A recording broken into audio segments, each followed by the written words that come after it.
Olá, meus amigos, tudo bem? Como é que vocês estão? A gente já falou um pouquinho a respeito da organização da Justiça Eleitoral, falamos ali questões específicas relacionadas ao Tribunal Superior Eleitoral, ao Tribunal Regional Eleitoral e agora a gente vai falar a respeito dos juízes eleitorais. Eu já vou colocando aqui na tela a Constituição Federal, que é sempre o nosso norte, artigo 118 da Constituição Federal, que traz ali os órgãos da Justiça Eleitoral. Isso daqui, pessoal, costuma até cair em prova, sim, quais são os órgãos da Justiça Eleitoral. Importante lembrarmos que são esses 4 aqui. Muita gente acaba esquecendo de colocar as juntas eleitorais, ou então às vezes acaba esquecendo de colocar os juízes eleitorais, porque ele pensa assim, olha, são órgãos, né? Órgãos da Justiça Eleitoral, e a pessoa pensa, um juiz eleitoral não é um órgão da Justiça Eleitoral, mas é, sim, de acordo aqui com o inciso 3º do artigo 118 da Constituição Federal. Tá, então vamos falar agora especificamente a respeito deles, dos juízes eleitorais que estão trabalhando diretamente nas zonas eleitorais, nos cartórios eleitorais, que provavelmente será onde você estará lotado, onde a maioria das pessoas acabam ficando lotados, são aqui nas zonas eleitorais. Artigo 32, agora a gente pula aqui para o Código Eleitoral, artigo 32, que fala, cabe à jurisdição de cada uma das zonas eleitorais a um juiz de direito, em efetivo exercício e, na falta deste, ao seu substituto legal que goze das prerrogativas do artigo 95 da Constituição. Esse artigo 95 é aquele que traz as garantias lá dos juízes, garantias dos magistrados. Pessoal, algumas questões interessantes aqui. Primeira coisa, olha, jurisdição. Jurisdição, isso daqui quer dizer que, olha, a Justiça Eleitoral, ela é efetivamente uma jurisdição.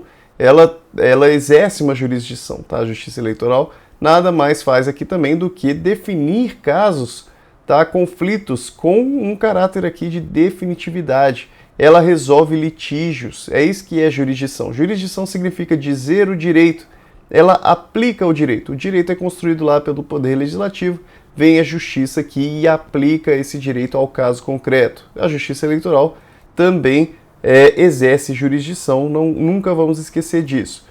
Outra coisa, cabe à jurisdição de cada uma das zonas eleitorais. O que é uma zona eleitoral? Uma zona eleitoral ela é uma delimitação territorial. Ela é uma delimitação territorial e uma zona eleitoral ela pode abranger mais de um município, como também pode ter municípios com mais de uma zona eleitoral, a depender do tamanho do município. Vamos pegar, por exemplo, o município de São Paulo. São Paulo é um município extremamente grande. O que acontece? Acaba tendo mais do que uma zona eleitoral para o município de São Paulo. Isso daqui para poder realmente atender todos os eleitores. Agora, também pode acontecer de existirem municípios que são muito pequenos. Como são municípios muito pequenos, é possível que exista uma zona eleitoral que abranja mais do que um município.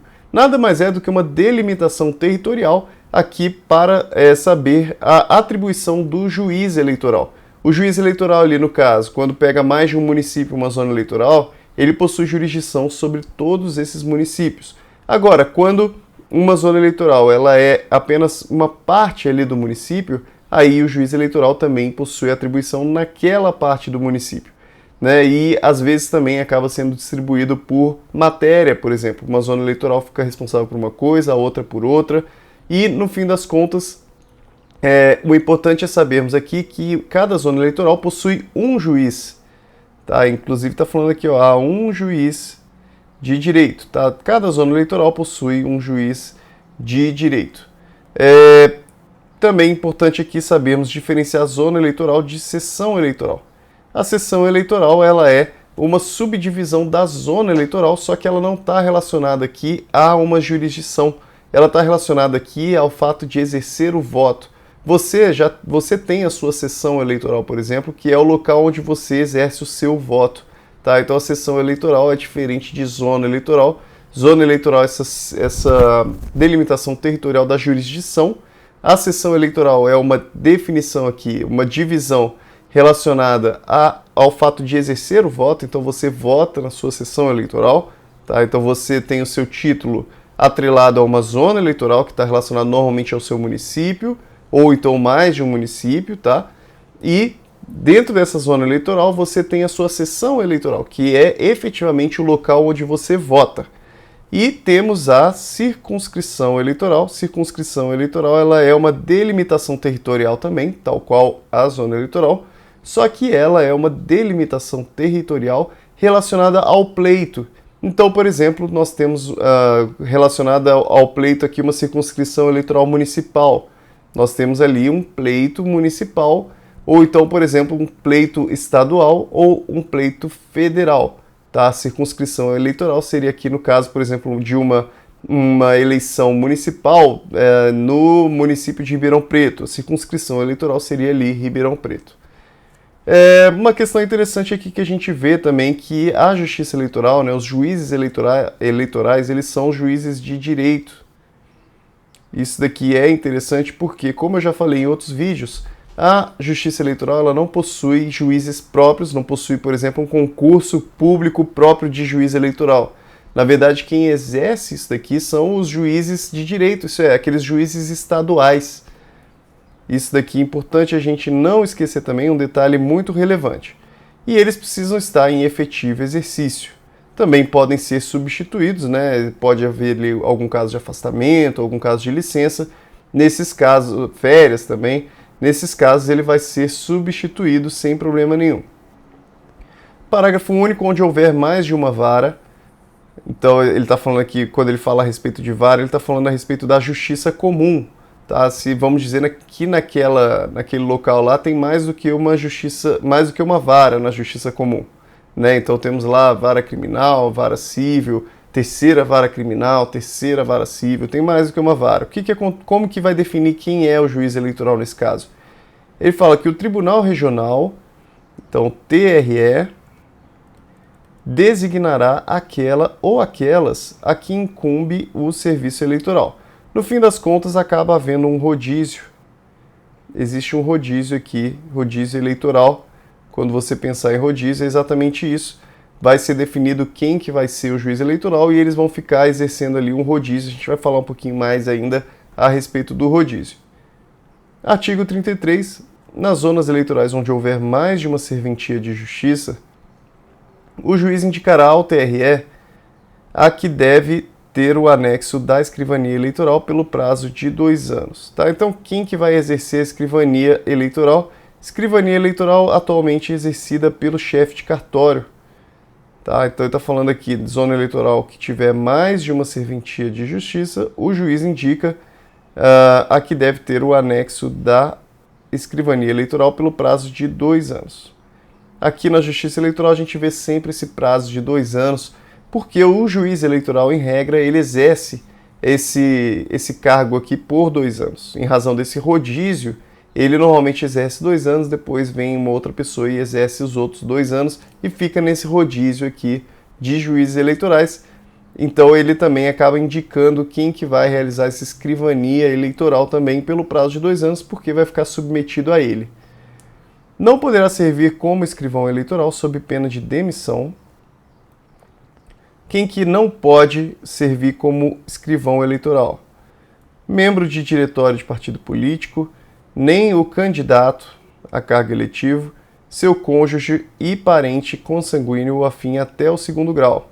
Aqui, então, se a pessoa, por exemplo, tem um parente até o 2º grau que é candidato, ele não pode estar exercendo aqui essa função de chefia de cartório eleitoral. É isso que está falando aqui também. Então, se ele tem também membro de diretório de partido político, nem candidato a cargo eletivo, seu cônjuge e parente consanguíneo ou afim até 2º grau. Não pode servir como chefe de cartório escrivão eleitoral. O escrivão eleitoral e suas faltas e impedimentos será substituído na forma prevista pela Lei de Organização Judiciária. Tudo bem aqui, até aqui. Os juízes despacharão todos os dias na sede da sua justiça, da sua zona eleitoral. A zona eleitoral, como eu falei para vocês, né, a delimitação territorial onde o juiz eleitoral exerce, é como se fosse aqui a vara, né, só que dentro da justiça eleitoral.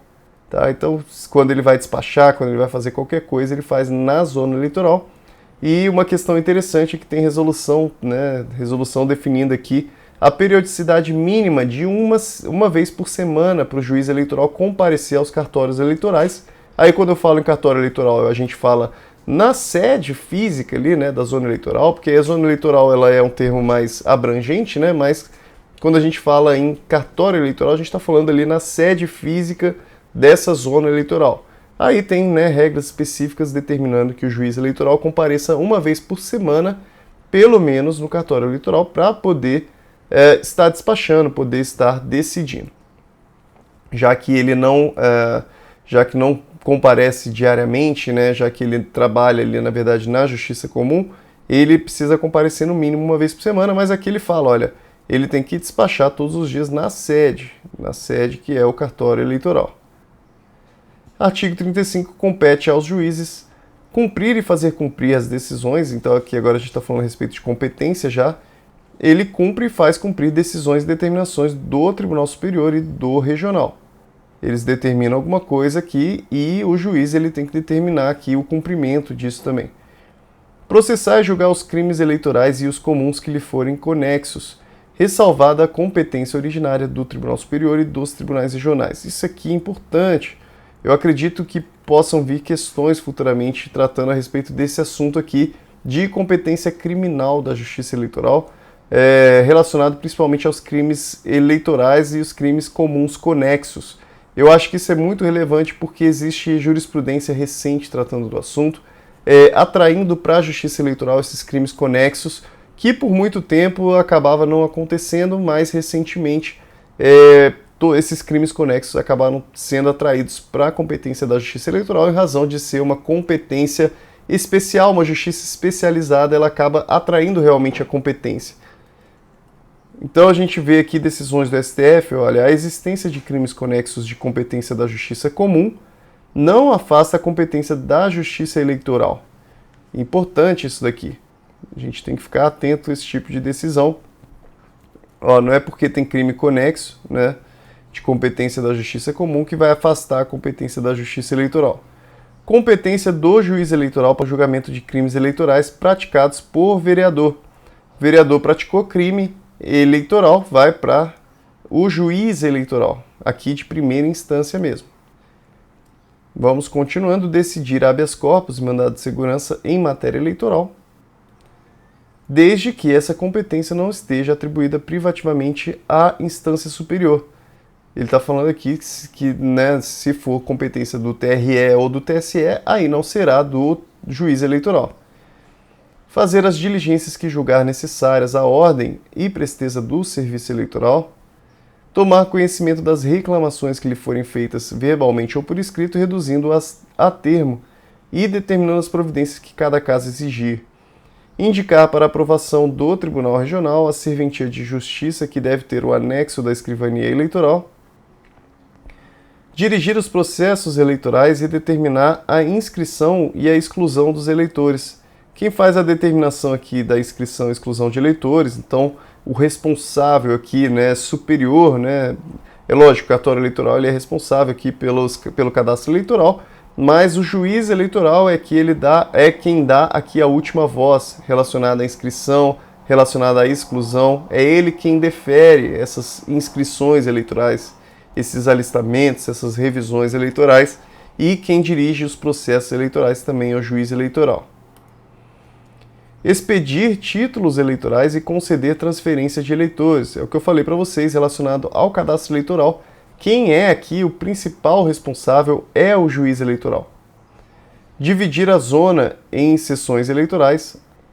Só uma questão importante, né, com relação ao cadastro eleitoral, acaba que os servidores no dia a dia que fazem, né, o trabalho ali mesmo, o trabalho pesado, e o juiz eleitoral ele acaba depois conferindo a regularidade daquilo, homologando aquilo que foi feito pelos servidores.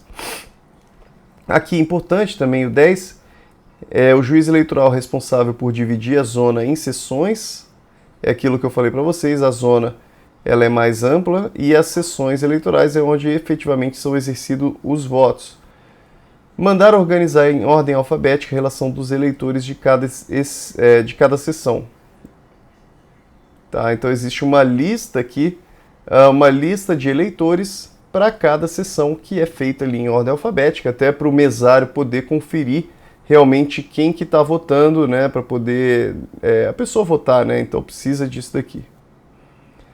para remessa à mesa receptora, como eu falei para vocês, mesa receptora de votos. Isso daqui são os mesários, por isso que chama mesários, porque eles trabalham ali na mesa receptora de votos, juntamente com a pasta das folhas individuais de votação.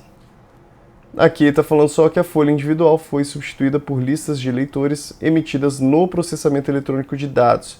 Aqui não precisa, né, então, os servidores mais ficarem fazendo uma folha individual ali de votação. Na verdade, o que tem hoje é uma lista com todos os eleitores que é emitido já no próprio processamento eletrônico ali dos dados, já sai aquela lista de todos os eleitores. Ordenar o registro e cassação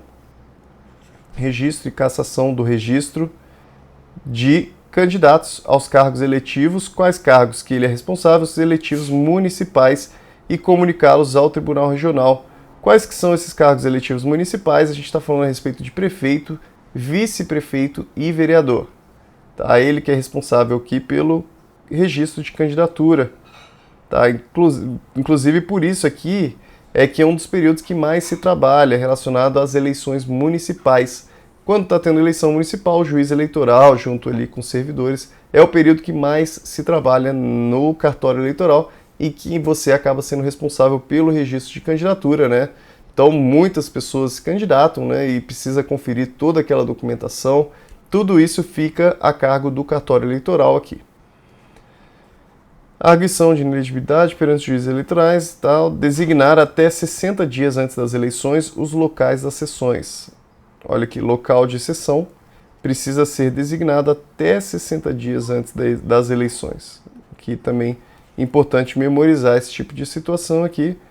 Tá? A sessão eleitoral tem que ser designada até 60 dias antes. Nomear 60 dias antes da eleição, aqui também, ó, 60 dias antes da eleição, nomear em audiência pública anunciada com pelo menos 5 dias de antecedência os membros das mesas receptoras. Membro da mesa receptora, aqui os mesários. Quem que vão ser os mesários precisa estar nomeado já 60 dias antes das eleições. Aqui importante também memorizar aqui esse prazo de 60 dias. Vedada a nomeação para presidente e mesários de menores de 18 anos. Tá? Se é menor de 18 anos, não pode trabalhar aqui como mesário designado. Instruir os membros das mesas receptoras sobre as suas funções, faz parte aqui também então do papel do juiz eleitoral, instruir ali os mesários, tá? Trazer informações relacionadas ao bom desempenho do trabalho deles durante o dia da eleição. Providenciar para a solução das ocorrências que se verificarem nas mesas receptoras, tá? Resolver os problemas ali, os pepinos, tomar todas as providências ao seu alcance para evitar os atos viciosos das eleições. Tá? Evitar ali as fraudes, né? Exercer ali um trabalho preventivo com relação aos fraudes, com relação a, por exemplo, boca de urna, relação àquelas, quando o pessoal fica jogando aqueles santinhos nas ruas, tá? Então tentar evitar tudo isso, né? Exercer ali algum tipo de ato preventivo para evitar que isso daqui ocorra, esses atos viciosos das eleições. Fornecer aos que não votaram por motivo justificado, ó, só para quem não votou por motivo justificado, e aos não alistados por dispensados do alistamento, tá? Alguns são dispensados do alistamento, nem todas as pessoas são obrigadas a se alistar. Vamos dizer, por exemplo, aqui o analfabeto. O analfabeto ele não é obrigado a se alistar, não é obrigado a votar. Então ele pode fornecer aqui um certificado que os isente das sanções legais. Atualmente o que ocorre é que o próprio sistema ele já reconhece que aquelas pessoas não são obrigadas a votar. Então, por exemplo, um maior de 70 anos, ele não é obrigado a votar. O próprio sistema já reconhece se a pessoa vai emitir uma certidão de quitação eleitoral, por exemplo, que vai dizer que ela está toda quite com a Justiça Eleitoral. O próprio sistema já diz que aquela pessoa está quite, que ela não está devendo nada. Tá? Então, atualmente, não precisa estar fornecendo aqui, o juiz não precisa estar fornecendo um certificado isentando elas. Tá? O próprio sistema ele já garante isso daqui. Uma questão importante aqui, olha, isenção da sanção e possibilidade aqui de emissão de certidão de quitação eleitoral com prazo de validade indeterminado para a pessoa com deficiência que torne impossível ou demasiadamente oneroso o cumprimento das obrigações eleitorais relativas ao alistamento e ao exercício do voto. Aqui é importante, principalmente em razão aqui do Estatuto da Pessoa com Deficiência, que permitiu aqui que aquelas pessoas que tinham deficiências graves, por exemplo, permitiu aqui que essas pessoas não fossem mais consideradas absolutamente incapazes nem relativamente incapazes, aqui de forma direta, né, obviamente. Tá? Então, como essas pessoas não eram mais consideradas incapazes civilmente, elas aqui acabariam tendo essa obrigação de estar se alistando. Só que o que acontece? Existem pessoas que efetivamente não conseguem se alistar, elas têm algum tipo de deficiência grave, alguma coisa que realmente, olha, torne impossível ou demasiadamente oneroso, muito dificultoso o cumprimento ali da votação, aquela pessoa não vai conseguir votar realmente. Essa pessoa ela pode pedir essa certidão de quitação eleitoral com prazo de validade indeterminado. Isso significa que essa pessoa, ela, ainda que não vote, ainda que ela não se aliste, ela está quite com a Justiça Eleitoral. É isso que está dizendo aqui. Existe essa possibilidade, então, é como se ela fosse aqui, tivesse nesse rol de pessoas que não precisam se alistar, tá? Aí ela acaba não sofrendo nenhum tipo de sanção legal por não estar se alistando. Tá importante também isso daqui, então. Embora, como eu falei para vocês, tá, a questão de fornecer certificado aí, ele já não ocorre mais, não tem essa necessidade, a não ser pela própria certidão de quitação eleitoral, né? Mas essa resolução aqui é importantíssima, né? Essa certidão de quitação eleitoral com prazo de validade indeterminado, principalmente então em razão do Estatuto da Pessoa com Deficiência. Número aqui, inciso 19, comunicar até às 12 horas do dia seguinte à realização da eleição ao Tribunal Regional e aos delegados de partidos credenciados o número de eleitores que votarem em cada uma das sessões da zona sob sua jurisdição, bem como o total de votantes da zona. Isso aqui atualmente, pessoal, ele é automático. Essa comunicação ela é automática, ela vai junto já com os resultados. Ali no próprio dia da eleição, né, tudo muito célere, tudo muito rápido. Você já manda ali os resultados para o tribunal e você já obtém todo esse tipo de informação relacionado a quem votou, quem não votou, quantidade de pessoas, quantidade de votos para cada candidato, tudo isso é muito rápido atualmente. Pessoal, a gente vai finalizando por aqui, né, uma aulinha aí para a gente falar a respeito dos juízes eleitorais. Na próxima aula a gente já fala a respeito das juntas eleitorais. Se tiver ficado qualquer tipo de dúvida, não hesite aqui em mandar nos comentários que eu respondo para vocês, tá? Um grande abraço e ótimos estudos para vocês, um grande abraço.